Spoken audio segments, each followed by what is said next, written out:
Hi everyone, in today's video, we're going to look at a case of a patient with polycystic ovary syndrome or PCOS, prepared by Mr. Orbistondo and me, Mr. Carlos. PCOS is a common condition that affects many women and can cause symptoms like irregular periods, acne, weight gain, and more. So let's get started and learn more about it. So for the patient information, the patient is a 30 years old female with a height of 173 centimeters and a weight of 60 kilograms.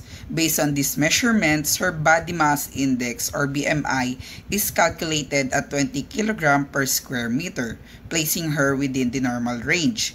And for the past medical history, there is no indicated in the case. So for our chief complaint, yung patient natin, si Mrs. D.O., isa siyang 30 years old woman, which nag-consult siya sa kanyang gynecologist kasi she has not had her period for last 4 months na. So this is called secondary amenorrhea. And she has been experienced difficulty din sa conceiving or difficulty getting pregnant since yung patient natin is gusto niya nang magkaanak. So, for the history naman ng present illness ng patient natin, yung unang-una yung menstrual history muna niya. So, since she was 14 years old, she already had irregular periods. So, sometimes yung period niya, yung cycle niya would be 28 days, but other times, she could go up to 9 months without menstruating. So, this pattern suggests that she had long-standing ovulation problem, which is one of the key symptoms yung PCOS, yung polycystic ovary syndrome. Next naman is yung absence of other endocrine symptoms. Unang-una, she does not have galactorrhea or yung abnormal milk production, which would suggest na merong prolactin issue yung patient natin or sa kanyang pituitary. Next naman, she does not have headaches, which could indicate a pituitary mass or parang merong bukol or parang mass sa kanyang pituitary gland. Next naman is she does not have vasomotor symptoms like yung hot flashes or night sweats, which could point to early menopausal or estrogen deficiency. So ano ba yung hot flashes and night sweats? So yung hot flashes, ito yung parang sudden intense ng feeling of heat na nagsispread siya over the upper body, especially sa face, neck, and chest. Yung hot flashes happens because of hormonal changes, especially yung lower estrogen levels sa patient natin or sa katawan ng tao that affects brain's temperature regulating center or yung hypothalamus. Yung night sweats naman, ito yung episode of excessive sweating during sleep. Ito yung kahit hindi ka nakakumot or kahit naka-aircon ka, pinagpapawisan ka pa rin. So yung night sweats can be caused by hormonal changes like menopause. They usually reflect kasi low estrogen levels. So same siya sa hot flashes, which nag-affect siya sa body temperature control, which is yung hypothalamus. Next naman na next naman na parang history of present illness is yung meron siyang mild acne but no hirsutism. So she has some acne which is a mild sign of androgen excess sa kanyang katawan. But she has no hirsutism, meaning wala siyang excessive facial hair, wala siyang chest hair, or body hair, which suggests na although merong problem sa androgens niya, which is masyad, parang elevated siya, they're not high enough to cause visible male pattern na hair growth.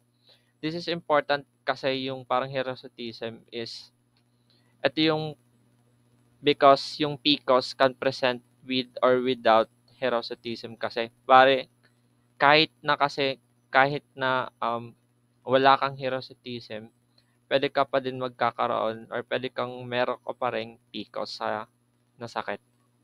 So for the continuation of history of present illness, unang-una yung pagkakaroon niya ng past PCOS diagnosis. So noong mid-20s pa lang yung patient natin, she was officially diagnosed na meron siyang PCOS. So na-diagnose lang siya nung in-stop niya yung pag-take ng oral contraceptive pills. And yung kanyang irregular menstrual cycle is parang naging evident again or bumalik again yung pagiging irregular niya. Next naman is yung pag-stop niya ng birth control to conceive. Dahil nga um, dahil nga age 30 na siya, yung patient natin is parang gusto niya ng magkaanak, which ginawa niya, in-stop na yung kanyang gamot na yung birth control pills. And again, yung kanyang irregular menstrual cycle is bumalik ulit, which nagkakaroon siya ng secondary amenorrhea, indicating na yung kanyang katawan is hindi pa rin kayang mag-ovulate on its own. And meaning, meron siyang problem sa kanyang hormones or meron siyang problem sa katawan. So, for the medical history of our patient, she has no history of thyroid disorder, adrenal problems, diabetes, or eating disorders. So, at first glance kasi, this might sounds like a routine background information. But medically, it is very important na alamin to check if meron siyang thyroid disorder, adrenal problems, diabetes, or eating disorder. Kasi, for example, sa thyroid disorder, such as yung hypothyroidism or yung underactive yung thyroids natin. It can cause kasi yung mga irregular or absent periods ng babae. Nagkakaroon din sila ng weight gain, infertility, fatigue, and even elevated prolactin level, which interfere ng ovulation or ng menstrual cycle ng patient natin. Example din naman sa thyroid disorders is yung hyperthyroidism. Ito yung overactive yung thyroid natin. Kasi it can also kasi disrupt the menstrual cycles. So since wala ngang history ng thyroid disorder yung patient natin, maro-rule out natin na yung irregular periods ng patient natin ay hindi cause ng thyroid hormone problem, which would require different treatment kasi. For next naman is yung adrenal problems. Ang example sa adrenal problems in yung congenital adrenal hyperplasia and Cushing syndrome. Kasi itong mga sakit na ito is nagmimimic siya ng sakit na PCOS because they increase androgen or yung male hormone production, causing yung acne, hirsutism, irregular cycles, and infertility. So dahil nga wala din siyang adrenal problems and kanina meron lang siyang mild acne and pero wala siyang hirsutism. So parang mara-roll out na din natin na yung normal adrenal function ng patient natin and yung pagkakaroon ng parang elevated ng androgens ng patient natin as I mentioned earlier is nanggaling siya sa PCOS, hindi siya dahil sa adrenal glands na or hindi siya galing sa adrenal glands na problema. Next naman is for diabetes. Yung type 2 diabetes kasi and insulin resistance are strongly connected sa PCOS. But diabetes itself can also disrupt reproductive hormone balance. So since wala ngang diabetes yung patient natin sa kanyang medical history, mara-roll out natin na yung hormonal and ovulatory problems niya are purely from PCOS itself or or hindi natin mako-connect yung pagkakaroon ng hormonal and ovulatory problems niya dahil sa uncontrolled blood sugar. Next naman is yung eating disorder, yung anorexia nervosa or yung bulimia. At yung pagkakaroon ng severe calorie restriction or purging. It can cause kasi sa katawan natin to shut down the reproductive system, leading to absence of periods or yung hypothalamic amenorrhea. So bakit ba nagsa-stop yung brain natin kapag hindi tayo kumakain? Like, paano natin mako-correlate yung anorexia nervosa sa PCOS or yung sa problem ng patient natin? Kasi yung brain natin, especially yung hypothalamus, nag-act siya as yung master controller, ika nga yung sa katawan natin. So, constant niyang minomonitor yung energy availability, yung nutritional status ng katawan natin, and yung mga stress signals. So, yung hypothalamus, kapag na-sense niya na wala tayong energy to support pregnancy, kasi nga hindi na tayo kumakain, nagre-reduce siya or nagsa-stop siya sa pag-release ng gonadotropin-releasing hormone or yung GnRH. So, kung walang GnRH, walang stimulation of pituitary na mag-release ng LH, yung luteinizing hormone, and yung follicle stimulating hormone. So, dahil nga wala ng stimulation sa pituitary, bababa na yung ovary natin is hindi na siya magpo-produce ng estrogen and magsa-stop na siya ng releasing eggs. So kapag wala na siyang na-stop na releasing egg, walang menstrual cycle na magaganap which parang parang ayun yung problem ng patient natin, yung amenorrhea or no periods at all. So dahil nga na-check natin na wala siyang eating disorders, maro-rule out natin na yung menstrual issues niya ay hindi cause ng undernutrition, which would require nutritional and physiological treatment rather than hormone therapies. Next naman, for medication history ng patient natin, una na yung oral contraceptive pills. So, yung patient natin is nagsa-start na siyang uminom ng oral contraceptive pills nung at the age pa lang ng 20 para nga matulungan niya ma-regulate yung kanyang menstrual cycle since nga irregular siya. So yung oral contraceptive pills kasi nagmamask din siya sa symptoms of PCOS because they are artificially regulate the cycle and reduce the androgen levels. Next naman na iniinom ng patient natin is yung Provera or yung medroxyprogesterone acetate.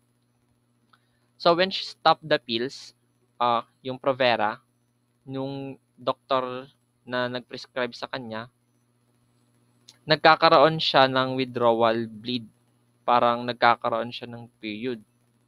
Parang yung Provera kasi ginagamit siya to induce yung withdrawal bleed or yung pagkakaroon ng period. However, yung patient kasi natin, hindi siya nagbi-bleed after taking Provera, suggesting na yung estrogen levels niya sa katawan may have been too low or her uterine lining ng patient natin was too thin to respond sa gamot na Provera.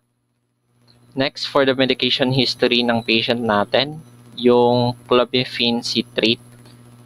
Naresetahan siya ng doktor niya ng 150 milligrams for 5 days. So, yung gamot na ito yung first-line drug na ginagamit for ovulation induction sa PCOS. Unfortunately, yung patient natin, hindi siya nag-ovulate on clomiphene. Meaning, yung patient natin is resistant siya sa gamot na ito. Next na gamot na tinitake niya is yung metformin. Yung nareseta din sa kanya is 1,500 mg per day. So, yung metformin is used to improve insulin resistance which is common sa PCOS. So, it can help improve ovulation and fertility, especially when combined with ovulation-inducing agents. Next naman na tinitake niya is yung recombinant follicle stimulating hormone. So, bale, ito yung stronger form of ovulation induction used when yung clomiphene nga is hindi na gumagana sa patient natin. However, in her case, the treatment was complicated. She either over-responded sa gamot na ito, yung recombinant follicle stimulating hormone, or did not respond at all, make it hard to control sa patient natin. So, parang hindi pa rin siya hiyang or hindi siya effective sa patient natin. Next na tinik niya is yung IVF and progesterone support or yung in vitro fertilization ng IVF. So, given her difficulties nga sa ovulation induction, yung patient natin is nag-underwent siya ng in vitro fertilization where eggs are fertilized outside the body.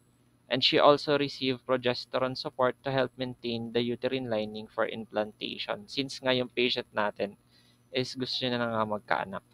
So for physical examination and laboratory result ng patient natin, unang-una yung kanyang anthropometrics. Yung height niya is 173 centimeters, yung weight niya 60 kilograms, and yung body mass index niya is 20. So yung 20, tinatranslate siya or nag-i-indicate na normal yung BMI yung ng patient natin. Yung patient natin neither underweight or overweight. So bakit ba natin tinitingnan yung BMI ng patient? Kasi yung body weight, nakaka-affect siya sa hormone production and reproductive health ng patient natin. Dahil for example, yung obesity, nakaka-worsen kasi siya sa insulin resistant ng PCOS. And yung pagiging underweight ng patient natin, nagso-suppress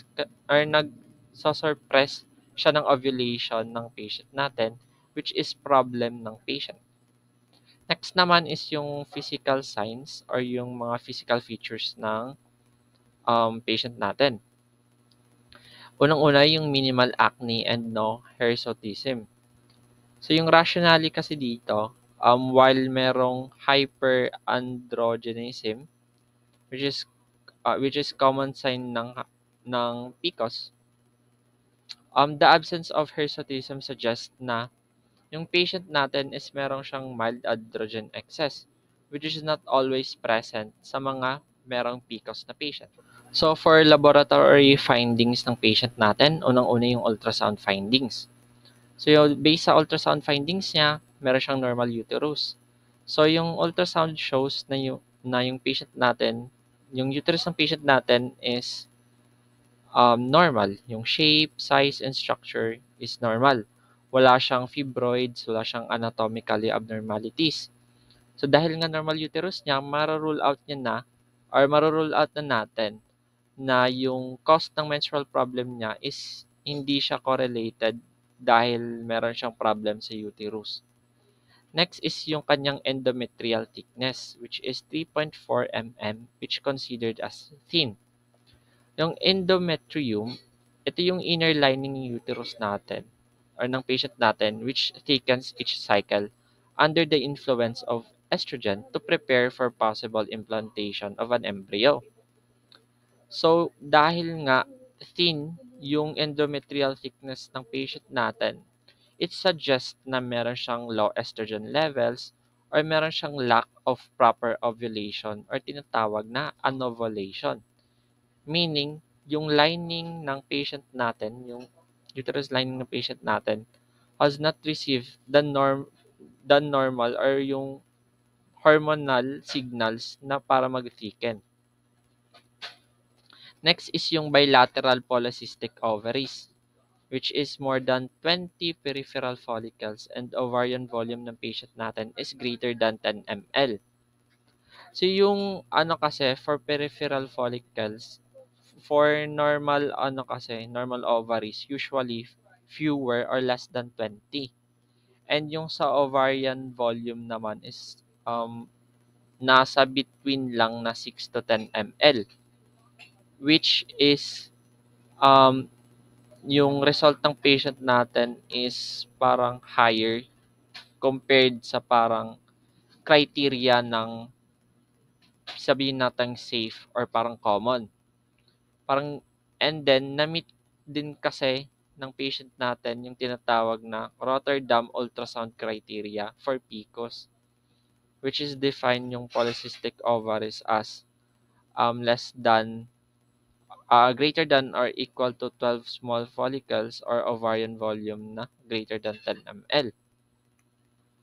So yung Rotterdam criteria kasi, ito yung criteria para mag-diagnose yung patient natin if meron ba siyang talagang PCOS. So meron siyang tatlo. Unang-una yung irregular or absent ovulation or yung oligo or anovulation. Next is yung elevated androgens, which is clinical or biochemically proven. And yung polycystic ovaries on ultrasound.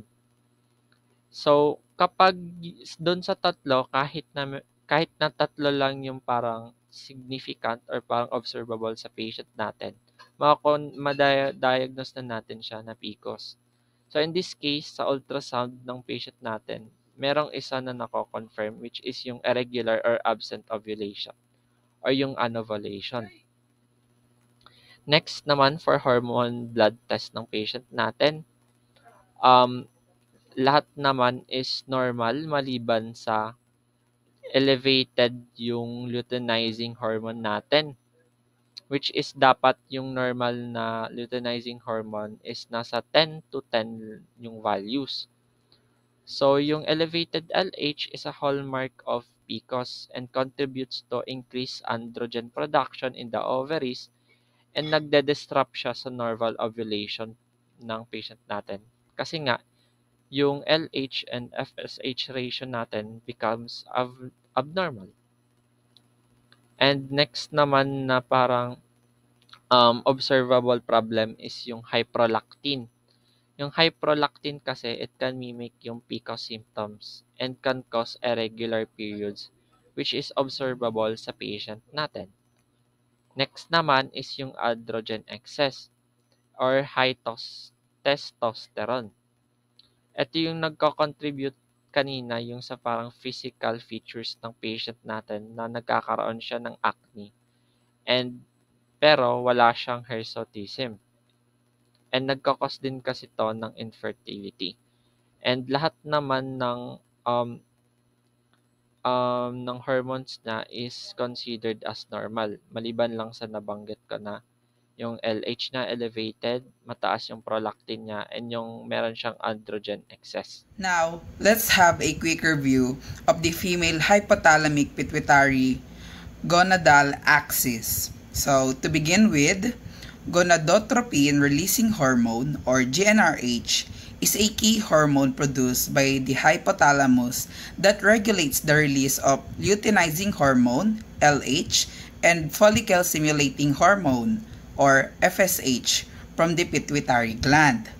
Now, the LH and FSH travel in the blood to the ovaries to act on the thecal and granulosa cell of the follicle, causing them to work together to produce mainly estrogen before ovulating during the follicular phase and mostly progesterone after ovulation during the luteal phase. The polycystic ovarian syndrome or PCOS occurs when the ovaries do not ovulate. That the progesterone from the cell of the ovary has a negative feedback effect on the GnRH to reduce it and keep its frequency in normal range, which in turn keep LSH and FSH at the correct ratios.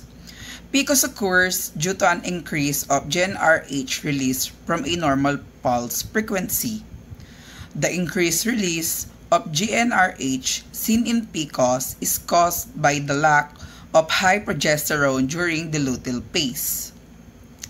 If the follicle does not ovulate, the corpus luteum, or a group of cells that forms after ovulation each menstrual cycle, or the corpus luteum, is not created, and without it, there is no surge in progesterone.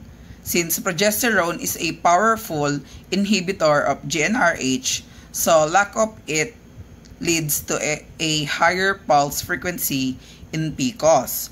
This increased pulse frequency leads to an increase in the amount of LH over FSH. Since LH or luteinizing hormone secreting cell are more responsive to a faster pulse frequency of GnRH release, while FSH is needed to help follicle to mature to the point that it can ovulate. In normal pulse frequency and non-PCOS, the FSH value is greater than the LH value. On the other hand, faster pulse frequency or with PCOS, the LH value is relatively greater than the FSH value and results in follicle not maturing enough to become a full functional follicle that can ovulate. As you can see here in the picture, the left side is the healthy ovary and the right side is the one with PCOS. Now, the follicles that don't ovulate are the cysts that form on the ovary with PCOS.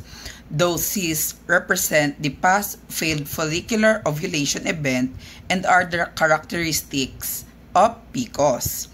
Also, excessive LH levels stimulate thecal cells to produce higher amounts of androgen, which lead to other symptoms like characteristic of PCOS, like hirsutism and acne caused by hyperandrogenism. So now, how it is connected to our insulin.